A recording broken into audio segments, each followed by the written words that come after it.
Welcome back to TechPathways London's course on design thinking. In this video we're talking about skills. So what do I mean by skills specifically as opposed to tools? Well, a tool is a formula for doing something that has a fairly defined outcome. A skill is perhaps more a way of doing that thing. So a tool might be a recipe for spaghetti bolognese. A skill would be being able to chop onions neatly. So you can apply that skill to a number of different tools. And it works the same in this course. So the 5 skills listed here are all readily applicable to a number of different areas of the design thinking process. Let's take a look at them in a bit more detail. So first up we have visual thinking.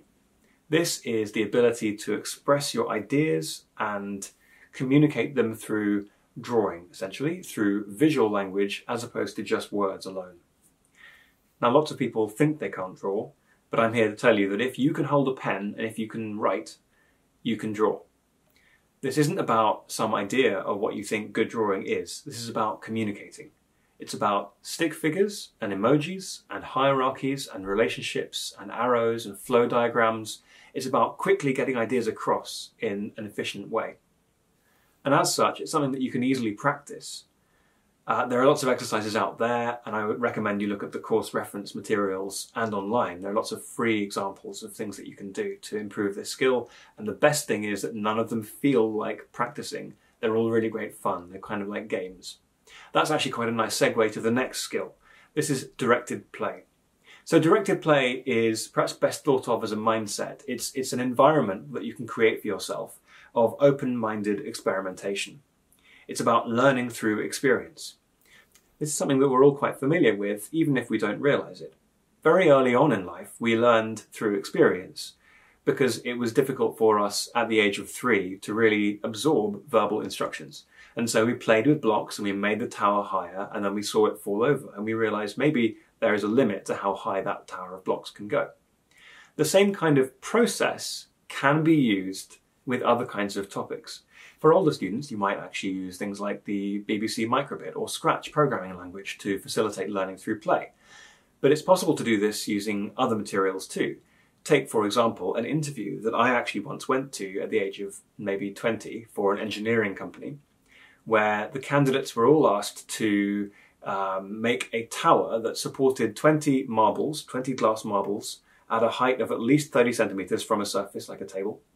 And the materials we were given were 20 sticks of dry spaghetti and 1 sheet of A4 paper and an unlimited amount of sellotape. This, I think, is a great illustration of directed play. We were given basically a project. We had an outcome that we had to attain, but not told how to get there. It was a really fun challenge, and I'm pleased to say that I managed it, but it was actually very interesting seeing the diversity of different approaches in the room. This leads on nicely to my next skill, lateral thinking. So there's a belief out there that you're either born natural thinker or you're not. This is not true. Everybody can learn to think laterally. It's a skill that you can practice and you can get better at it. So the scamper technique, which is listed in the course, is one such way of doing this. I recommend you go and check out some of the free resources online and maybe come up with your own as well. The 4th skill here is active listening. Now this really isn't just one skill, it's a whole set of skills, and it's really about getting the most out of an interaction with another human. So it's about making sure that you can hear them and understand them correctly, it's about helping them feel heard and understood, and it's about creating that sense of connection and openness in the interaction so that you can get the most out of it.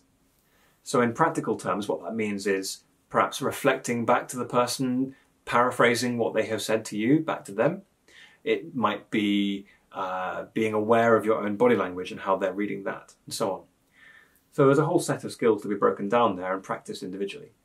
And the way that this is useful is, well, first up, it's really critical in user research. If you're trying to understand somebody's frustrations and the challenges they face, you really need to be able to connect with them and empathize strongly with them. Second, it's very, very useful for all kinds of team working or collaboration work. So being able to listen to each other, feel heard by each other, it's all vital for making the team work together well and fulfill its potential. The next skill to talk about here is storytelling. Now really this is 2 separate skills. We have documentation and then telling the story. Documentation really means taking good records of everything that you're doing in the process, taking photographs, making sure that the background of the photographs is suitable for a presentation, that sort of thing. Once you've documented the process, you'll want to assemble the story in a coherent way. Now, this is its own skill, and it's often not an easy task. So one tip that I have is to start from the end, start from the final conclusion of your story, and then work backwards. What evidence do you need to support that? Finally, we have the human aspect of storytelling, the actual telling of the story. So if we go back all the way back to Aristotle and his 3 modes of persuasion, this breaks down basically into 3 chunks. First of all, why should I listen to you? Second, why should I care? So what's the emotional appeal? And second, what is the rationale? How does this make sense logically? So to reiterate, it's important to remember that a good story makes sense emotionally and rationally. So understanding this puts you in a much better position if ever you have to explain something to someone else, which is quite frequently in life. If you ever have a boss, if you ever have a client, if you have a teacher that you need to explain something to, or indeed if you have an investor you're trying to pitch to, this kind of storytelling skill is a really, really vital skill to have.